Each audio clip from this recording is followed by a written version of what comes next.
Саламатсыздар ма, оқушылар? Бүгінгі сабақта өз өлкеміздегі табиғи бірлестіктерді сипаттап үйренесіздер. Оқушылар, бір мезгілде жер бетінде өсімдік жоғалып кетті дейік. Жер бетін өсімдіксіз елестетіп көрейікші кәне. Өсімдіктер неге азаяды, немесе мүлдем жойылып кетеді деп ойлайсыңдар? Өсімдіктер азайып немесе мүлдем жойылып кетпес үшін не істеуге болады?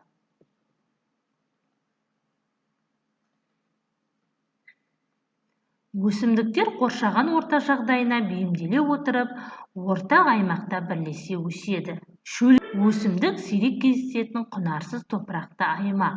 Шөлге төзімді суды аса қажет етпейтін өсімдіктер шөлді аймақтарда өседі. Орман құнарлы топырақты, алуан түрлі өсімдіктер әлемі. Өсімдіктері қабат-қабат қатар құрып орналасады. Биік ағаш көлеңкесінде көлеңкеге төзімді шөптер өседі. Су қойма жағасында, беткейінде алуан түрлі ылғал сүйгіш өсімдіктер өседі. Дала құнарлы топырақты, көлемді ашық аймақтар. Шөптесін өсімдіктер өседі. Сонымен оқушылар, белгілі бір табиғат жағдайында өскен өсімдіктер табиғи бірлестік құрайды. Ол өсімдіктердің топтасуының өзіндік мәні бар. Олар зиянкес жәндіктерден қорғанып, түрлі ауруларға қарсы тұруға бейімделеді. Сонымен қатар оқушылар, табиғи бірлестіктермен қатар жасанды өсімдік бірлестіктер де болады. Ал жасанды бірлестіктер гүлзарлар, егіс пен бау-бақшалар жатады. Адам оларға қажет жағдайларды қолдан жасайды. Оқушылар, ең жарық орман қарағай орманы. Ол құмды топырақта өседі. Бұл орман елімізде Ертіс өзенінің жағасында орналасқан. Қайың орманында жарық мол түсетіндіктен шөптер де жап-жасыл болып өседі. Емен орманы. Жаңғақтан өсіп шыққан емен ашық жерде өссе 20 жылдан кейін, ал орманды жерде өссе 50 жылдан кейін гүлдейді.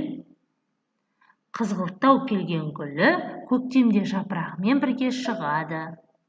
Бұтақтары кең жайылып өседі. Оқушылар, сонымен бірге дала бірлестігі өсімдіктері де болады екен. Мысалы, олар жусан, қызғалдақ, қажуа, көкнәр. Орман өзенді қалай қорғауы мүмкін екендігін зерттеп көрейік. Орман қыста қарды, жазда суды жинақтайды. Орман мен өзен тұйық жүйені құрайды. Өсімдіктерді нәрлендіретін су болмаса, орман солып қалар еді. Өзен бойларында жабайы өскен әртүрлі ағаштар мен бұталар өзара бірлестік құрайды. Ол бірлестікті тоғай деп атайды. Үй тапсырмасы.